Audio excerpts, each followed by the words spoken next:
Boys, boys.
Boys and girls in the summertime love and the beach tonight. Say hey, say you, say me, say what?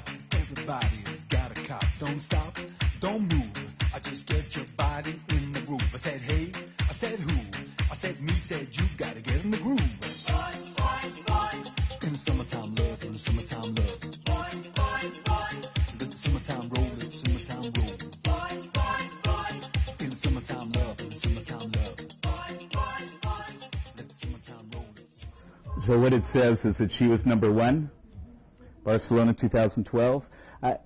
I shortened this a little bit so you didn't get to see, actually, I'm sorry, her running across. She was two lengths ahead of everyone else. And that was Michelle Janicki, who was running at the 2012 Junior World Championships. So why would I show you that? I made a statement earlier, and you're going to hear it again, that the most successful people in the world all use rituals. And they use them to be able to perform at their best, to be able to stay calm under intense pressure. Do you think there's a lot of pressure when you're running in a game like that?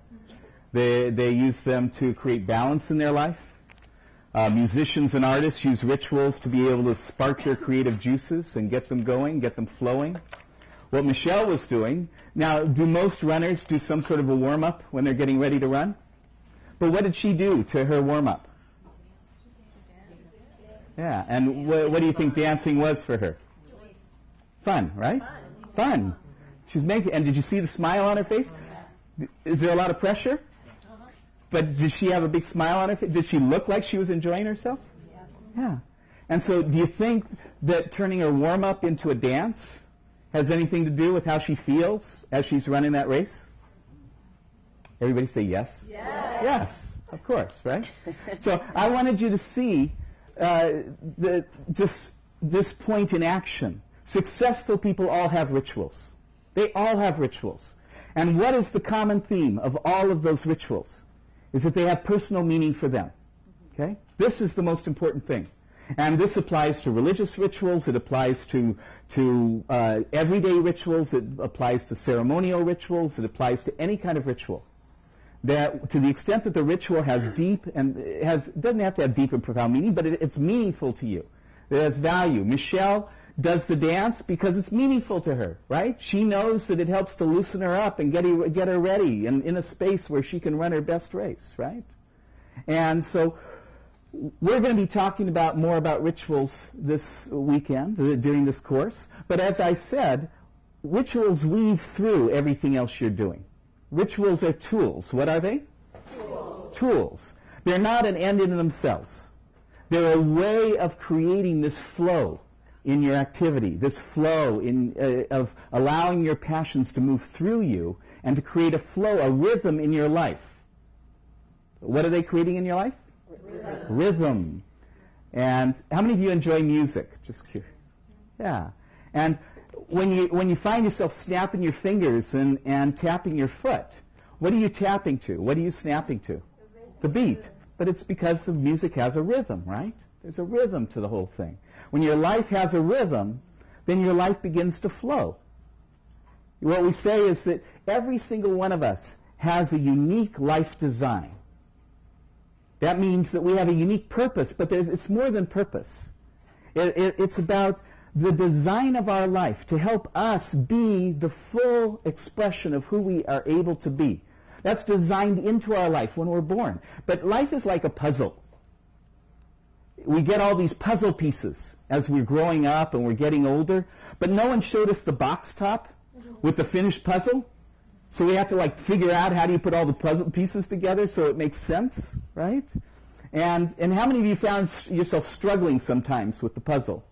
How does this all go together, right? How do I make sense out of this? And so one of the things that helps to create that kind of that sense of alignment, which is really, that's our mission in life for all of us. It's to discover our life design, but more importantly, to align with it.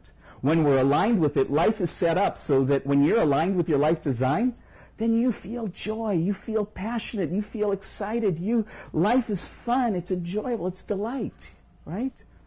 And when you're not aligned, then it's kind of icky. It's, we suffer, we struggle, it's difficult. Sometimes we even feel like, I can't do this anymore, right? And the analogy that I love, or the metaphor I love, is we've all heard the thought that life is like a river, right? But when you're not aligned with your life design, then it's like you're on the edges of the river. And you're banging up against the rocks and getting tumbled this way and that. And you get battered and bloody and beaten, and it doesn't feel good, does it? No? But one of the things that rituals helps us to do is to begin to move our lives into the center of the river. Rituals are a support, a tool to support us in creating more connection with what matters to us, what's meaningful to us. That's why rituals are only valuable if they have personal meaning for you. It doesn't matter if they have personal meaning for your parents. It doesn't matter if they have personal meaning for your best friend. It matters, do they have personal meaning for you? And when they do, then they help to bring you into the center of the river so that you begin to flow with the river.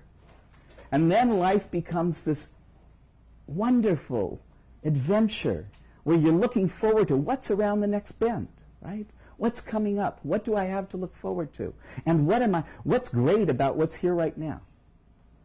And so rituals, we talk about two kinds of rituals. Everyday rituals, what kind? Everyday. And ceremonial. What kind? Ceremonial. Everyday and ceremonial. Everyday and ceremonial. So everyday rituals are things that you just incorporate into your day. I would say Michelle's practice is an everyday ritual for her because she's a runner, right? She dances, and so that's a way for her to get present. There's a World Cup soccer player by the name of Leighton Barnes. Anybody watch World Cup soccer, I'm wondering? No? A couple people? Good. Yay. So Leighton Barnes plays for the British team. And every time he goes out on the playing field, he kneels down, he unties his shoes, and he ties them again. Now, I said earlier, we all have good habits and bad habits, right? Would you agree? These are patterns in our lives.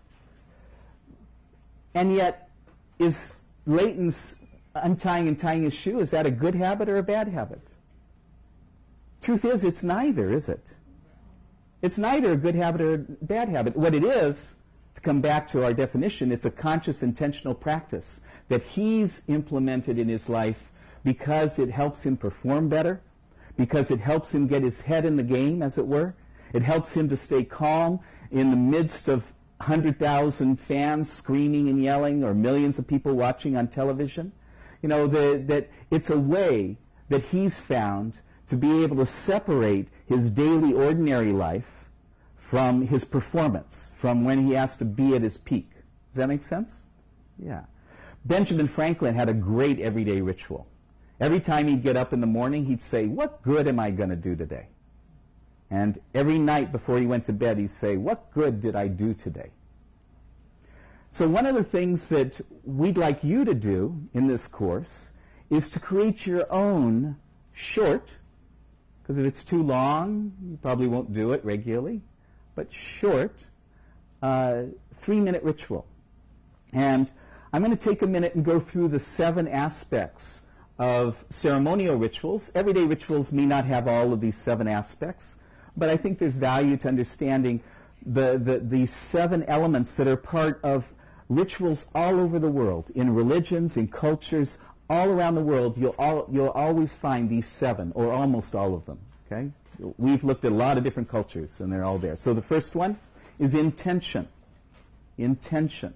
Intention is clearly stating what you're choosing to create. So in performing this ritual, what is your intention? Or what I would recommend, one of the things that I do in my life is that I have my short little ritual, and my intention is my intention for the day.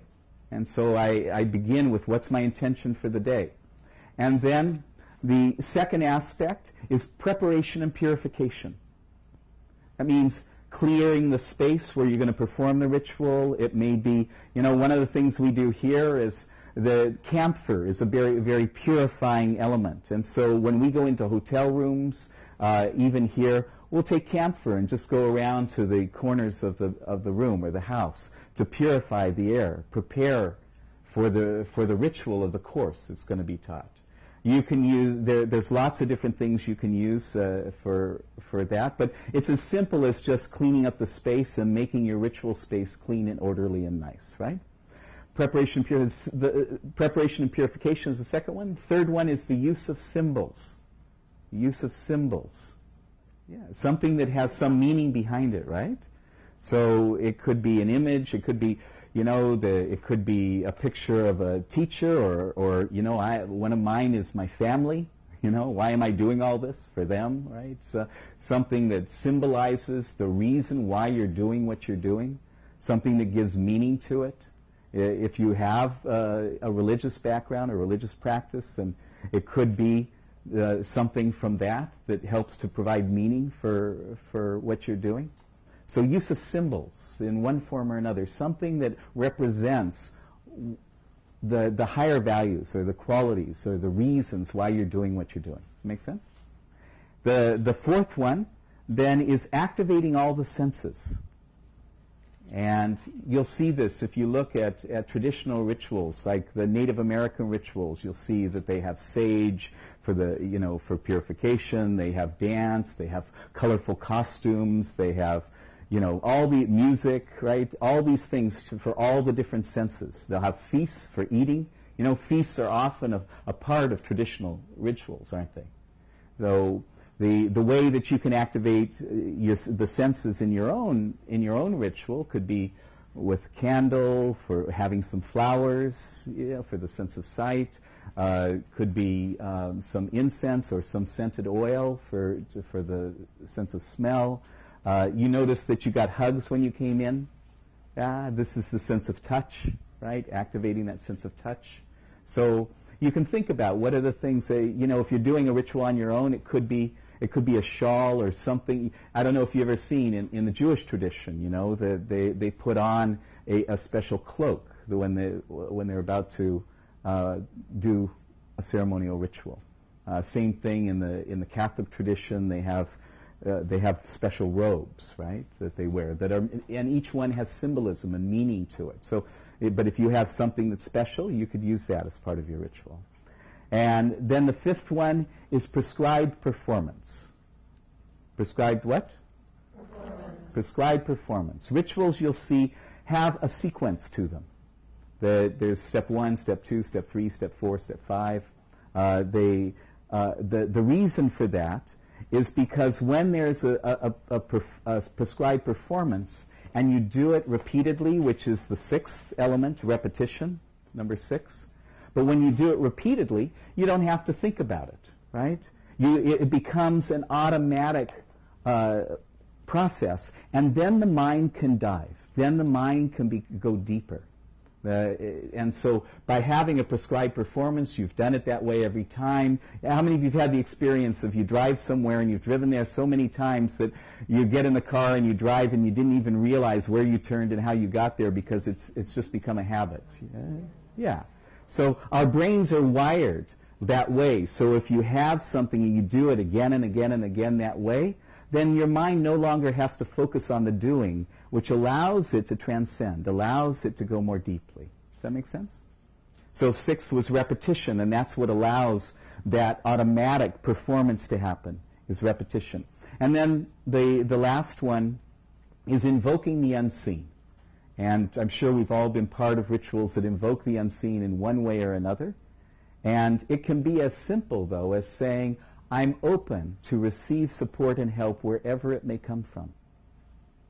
Because, you know, in the traditional texts, what is said is that only 25% of life is seen.